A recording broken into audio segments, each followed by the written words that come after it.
Hi all, it's Laura from Hyperstamper and welcome back to my YouTube channel. Don't forget to subscribe so that you can see my antique junk journals before they hit Etsy, like this one. Today's junk journal is in the next series of 10 for August. Hopefully I'll get them up one a day for the next 10 days. I made this cover out of a vintage book and it's a rather unique cover.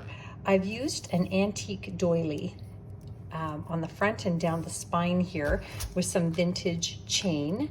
And here is an antique drawer pull that was on a tiny little jewelry box from the early 1900s. And then this photograph here is pulled out of a photo album with the black pages from the 1930s. And this one here, I've attached it so that you can take it out and if you wanted to reuse it or do whatever you like to it. But you can see here that this is the girl who wrote this or made this album. This was her mother. And so I have over 300 photos from this little album that I acquired that my son gifted to me, one of my sweet sons. And we've sort of figured out the story of this woman's life. So you'll hear more about it in the journals to come. If you purchase this journal and you prefer that I either take off these are actually also antique corners, photo corners, I can take them off or I can adhere it permanently or just leave it to you. So inside here, I've got a 1950s bingo card and I like it because it actually matches the whole theme of this black and neutral tones. Made a little corner pocket here. That flips over to the other side, and this is just a vintage book page with a lovely image on it, and you can journal on the back. And did some stamping on some antique paper there in a little tiny cluster.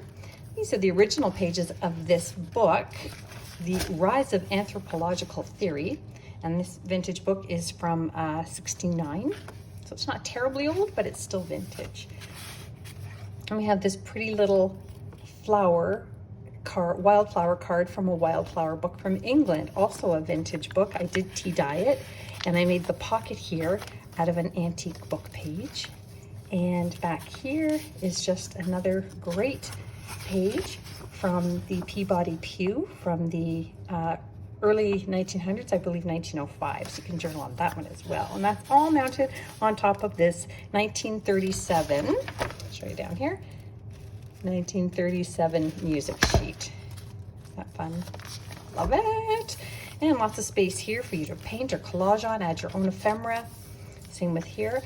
I got this really pretty little sewing pattern and I turned it into pockets. So on this pocket here, I've tucked in a poem, a full page poem from the Emerald Isle from the early 1900s. Look at this wonderful photo. And it's got a, it's about a poor Irish family that was evicted, and a little poem there about their toils and troubles. And it's quite sweet and quite a treasure to have that little poem. And just a wonderful 1940s Mother Goose book page, The Parade of Mother Goose People. And you know what's really fun about this is you can actually go in there and see all the different characters from some of her most famous stories. And there's an old Mother Goose poem here. And in this side of the pocket from this vintage pattern is a tag I made out of antique paper as well. So you can journal on the back of that. And tuck even more ephemera in there that you might have that you're collecting. This is an antique book page. I didn't stamp that. It just actually did say that, book 3. And this is just trimmed off of a page that I had to cut down. And I put a vintage stamp on there and tucked it in there. We love all these little secret pockets and tuck spots. It's one of the best parts of junk journaling. I left this piece of tape on here that somebody tried to use to fix this little rip in the music sheet because I thought it was wonderful. And some vintage Argentinian stamps there. I hand stamped on the tea dye pages, and as you know, my style is to use all authentic, antique, and vintage ephemera. No copies or fakes or digitals. Those are lovely journals, just not my particular style. And remember I was telling you about those wonderful pages from the 1933 to 36 photo album. This is one here, and it is this girl Joan, who's her sister, and Betty, who is her friend. And that is from 1933 as well. So you can do whatever you like with that one. Some people are going to digitize them, others are just going to enjoy them. And I made the pocket, made the pocket out of this wonderful vintage stamp collector's book. And that's a page out of that. Isn't that cool? From the 1950s. And mounted all of that on top of this full color image from Gateways to Bookland from the 1930s. This is from the book The American Garden, also a vintage book from the 1950s. And more tea-dyed paper. And here's from a very early edition of Monopoly. It's the Marvin Gardens. Well loved. That game was played a lot with the family that owned this particular one. And I made another little journaling tag here out of some antique paper. And I made this little pocket also out of a vintage book page. And here are one of these wonderful 1930s Blue Book of Interior Design images. Whoopsie, sorry.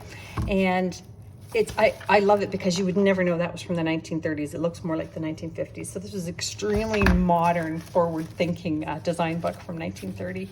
I love it. There's that American Garden page again.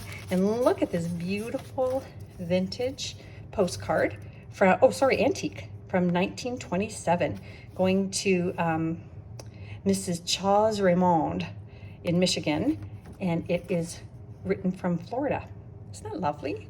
It's in amazing condition. The beautiful colors, the perfect postage stamp on there. I love it. I'm really happy with that little find there. And I've left a tuck spot at the back for you to stuff more things into, and just more pretty clusters. And this here on the other side, the Hidden Soul of Harmonies on that pocket page there with some interior spine textured pieces. And I included this 1959 women's magazine page, and this one is all about rug hooking. Isn't that awesome? And on this side, it's all about crocheting. So that's pretty cool little piece of ephemera there that you can keep. And then this is an vintage. Well, if you ever want to know the difference, vintage is up 50 years to 100 years, and antique is more than 100 years. So this is a vintage recipe page. Just put some lace in here. This is not antique, but it's beautiful. It's a handmade paper sheet with infused with wildflowers. I just thought it was lovely, so I cheated and put that in the book. Here's a vintage doily. It's a table doily, that one. It's a square one. They're hard to find. And that's the 1955 Theater Arts magazine page. Really, really fun advertisements in there. And then this is another one of those interior antique spines there from a book, mounted onto an antique book page. And just another antique book page. It's a French book, which a lot of people love, including me. I just turned that into a little envelope for you to journal inside of. 1926 ledger page. This is a 1904 page, Freckles. There's actually a junk journal made out of the book Freckles in my Etsy shop, etsy.com/shop/hyperstamper with a capital H. Oh, this is a 1940s horse book. Look at that wonderful image. The photography back then was just to die for. And more here. And this is another wonderful image from that Freckles page. That's more of that Theater Arts magazine. Look at this. A little scary, but also very cool. 1950s. More hand stamping on my tea-dyed pages there. And this is an antique watchman's dial. Yes, watchman's dial face. And that would have been used for guards, watch guards. And it was put inside of their timekeepers so that they knew what their shifts were, when they could sleep, when they were awake, that sort of thing. It's very cool. I did a bit of research and it's fascinating. Here's one of my 1950s Pearl Shops receipts, and another one of these wonderful 1930 ledger pages done in pen and ink there with the hand stamped page numbers, and another awesome Actually, this one is very appetizing. This is another one of my fun full color vintage recipe book pages. I often get a chuckle out of how bad the photography is. That was not horrible. Just a vintage atlas page there. And in this pocket here, I love this. It says, take a deep breath. I love finding all these expressions in the books. And then these are some stamps, some vintage stamps